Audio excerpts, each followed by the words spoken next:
एक 9 साल का बच्चा जिसके बाकी के दोस्त जहां पूरा पूरा दिन हल्ला गुल्ला करने और खेलने कूदने में गुजार देते थे, वहीं एक अंधेरे वाले कमरे में बैठकर अजीबो गरीब कोड्स लिखता रहता। इसके पेरेंट्स ने कंप्यूटर में बहुत से कोड्स भी लगाए, लेकिन वो कुछ दिन बाद कोड्स को क्रैक कर ही लेता था। इसके पेरेंट्स जिनकी परेशानियों में दिन ब दिन इजाफा होता चला जा रहा था, वहीं इसने 13 साल की उम्र में इंटरनेट की दुनिया में अपना नाम कॉमरेड रख लिया था। और अब इसके वालिदैन को कुछ इल्म नहीं था कि इनका ये 15 साल का बच्चा किस तरह पूरे अमेरिका को नाक में चने चपवाने जा रहा है। तो आइए 4 टीवी की एक और वीडियो का आगाज़ करते हैं। 12 दिसंबर 1983 फ्लोरिडा के एक छोटे से गांव पाइनक्रेस्ट में जोनाथन जोसेफ जेम्स की पैदाइश होती है। ये 90s का दौर था, इसीलिए कंप्यूटर्स गिने चुने घरों में ही होते थे। लेकिन खुशकिस्मती से जोनाथन जोसेफ एक ऐसे घर में पैदा हुआ था जिस घर में एक नहीं बल्कि 2 कंप्यूटर्स थे। बिल्कुल, इसके फादर जो एक प्रोग्रामर थे और वो दिन के ज़्यादातर घंटे काम पर ही होते थे। और यहीं से आगाज़ होता है जोनाथन जेम्स की अनबिलीवेबल हैकिंग का। 6 साल की उम्र में वो दिन में स्कूल जाता और घर आकर पूरी रात सिर्फ गेम्स ही खेलता रहता। आए दिन इसके दोस्त इसको बुलाने आते तो वो कोई ना कोई बहाना कर देता और खेलने ना जाता। कुछ महीने तक तो इस तरह ही चलता रहा।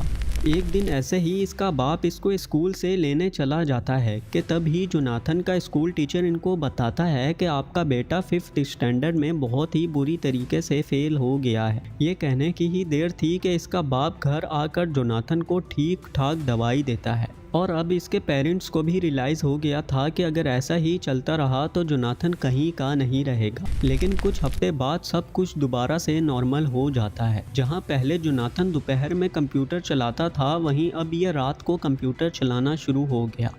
घर में कंप्यूटर चलाता तो स्कूल में जाकर सो जाता। और इवेंचुअली इस बार भी वही हुआ जिसका डर था। वो 8th स्टैंडर्ड में दोबारा से फेल हो गया। लेकिन इस बार इसने अपने स्कूल के सिस्टम को ही हैक कर ली और अपने नंबर्स खुद ही बढ़ा लिए और कई बच्चों के फीस वाउचर्स भी फिल कर दिए। अगले दिन ये स्कूल से घर आया तो इसका कंप्यूटर ही गायब था। बिल्कुल, इसके पेरेंट्स ने इसका कंप्यूटर अपने कब्जे में कर लिया था। पर इस बच्चे ने भी कोई कच्ची गोलियां नहीं खेली थी। जी हाँ, वो अपना घर छोड़कर ही भाग जाता है और डिमांड करता है कि गेम्स और प्रोग्रामिंग इसके ग्रेड्स को इफ़ेक्ट नहीं करेंगे। 2 दिन बाद वो दोबारा घर आ जाता है, लेकिन अब वो बच्चा बिल्कुल बदल चुका था। पढ़ाई में नहीं बल्कि हैकिंग की दुनिया में। इसने अपने फादर के कंप्यूटर से विंडोज़ डिलीट कर दी और लिनक्स डाउनलोड कर लिया, जहां पर वो तरह तरह के कोड्स लिखता रहता। और इसी बीच इसने बहुत से प्रोग्राम्स भी बनाए। अपने फारिग टाइम में वो दूसरे हैकर से बातचीत भी करता था। अब इसने इंटरनेट की दुनिया में अपना नाम कॉमरेड रख लिया था। यहाँ ओ की जगह 0 क्यों था ये किसी को नहीं पता।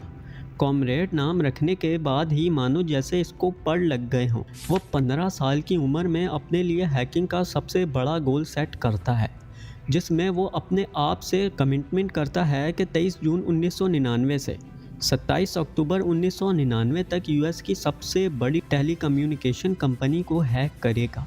इसने प्लान 4 महीने का बनाया था, लेकिन ठीक 3 दिन बाद वो बेल साउथ कंपनी के सिस्टम को कॉम्प्रोमाइज़ कर लेता है। लेकिन यहाँ पर वो किसी किस्म की कोई फाइल डैमेज नहीं करता और ना ही कोई इन्फॉर्मेशन चुराता है। इसी महीने वो कई और कंपनीज़ के वेलनरेबल सर्वर्स यानी कि वीकेस्ट सर्वर्स की तलाश में लग जाता है। कुछ देर बाद ही इसको अलाबामा की सिटी हंट्सविल में एक कंपनी मिल ही जाती है, जिसके जोनाथन 13 कंप्यूटर्स ही हैक कर लेता है। लेकिन इस हैक के बाद से ही इसकी ज़िंदगी बदलने वाली थी। बिल्कुल, इसने जो ये 13 सिस्टम हैक किए थे, इसमें डायरेक्टली नासा की बेहद इम्पॉर्टेंट फाइल्स मौजूद थी, जिसमें नासा अपने रॉकेट के इंजन्स कहाँ बनाता है और इसको टेस्ट कैसे करता है। इसके साथ साथ इंटरनेशनल स्पेस स्टेशन का कम्युनिकेशन सिस्टम का कंट्रोल भी अब इस 15 साल के बच्चे के हाथ में आ गया था। ये इतना संजीदा मसला था कि जोनाथन चाहता तो एक कोड को आगे पीछे करके पूरे आईएसएस के कम्युनिकेशन सिस्टम को ही तबाह कर सकता था। वो चाहता तो आईएसएस रूम्स का टेम्परेचर भी बिगाड़ सकता। इसके साथ साथ ऑक्सीजन का लेवल भी कंट्रोल कर सकता था। जो सोर्स कोड उसने हैक किया था, इसकी मालियत $17 लाख बताई जा रही थी। जैसे ही ये बात नासा के सिक्योरिटी एक्सपर्ट्स को पता चलती है, वो बिना समय गवाए अपना पूरा सिस्टम ही शट डाउन कर देते हैं। और सीरियसली 21 दिन तक किसी की मजाल नहीं थी कि वो सिस्टम दोबारा ऑन कर सके। इसमें भी नासा को $40,000 का फटका लगा। जैसे ही ये बात FBI को पता चलती है, वो हैकर्स को ढूंढना शुरू कर देते हैं। FBI समझ रही थी कि नासा को एक ग्रुप ने हैक किया है, इसलिए वो बड़े हैकर्स को पकड़ना शुरू कर देते हैं। और दूसरी तरफ जोनाथन, जो सुबह स्कूल जाता तो रात में मस्ती मजाक के लिए लिटरली पूरी की पूरी एजेंसियों को ही हैक कर लेता। नासा को हैक करने के 3 माह बाद इस 15 साला बच्चे के दिमाग में एक और ख़तरनाक आइडिया आता है। इस बार वो सितंबर के महीने में अमेरिका के डिफेंस थ्रेट रिडक्शन एजेंसी को हैक करने का प्लान बना लेता है। इस एजेंसी का काम ही यूएस को बैरूनी थ्रेट से बचाना था। इसकी ओवरऑल जो वर्किंग थी वो ये थी कि यूएस पर होने वाले किसी भी थ्रेट से हम कैसे रिस्पॉन्ड कर सकते। इसको अभी इस सिस्टम को कॉम्प्रोमाइज किए हुए चंद मिनट ही हुए थे कि इसके पास हज़ारों की तादाद सीक्रेट्स, ईमेल्स और लेटर्स की एक्सेस आ गई थी। और ये तारीख की सक्सेसफुल हैकिंग थी जिसने पेंटागन के एक्सटर्नल यूनिट्स को भी हैक कर लिया। लेकिन ये हैक इसकी ज़िंदगी का आखिरी हैक होने वाला था। जनवरी की एक रात वो स्कूल से आकर कंप्यूटर चला रहा होता है कि अचानक ही इनके घर में पुलिस घुस जाती है और जोनाथन को अरेस्ट कर लिया जाता है। इसके कमरे से पुलिस को 4 कंप्यूटर्स और एक लैपटॉप के साथ एक पॉकेट कंप्यूटर भी मिलता है। अरेस्ट होने के कुछ देर बाद ही जोनाथन भी अपने गुनाह कबूल कर लेता है। चौका ये अभी अंडर 18 था, इसीलिए इसको घर में ही 6 महीनों की कैद सुना दी जाती है।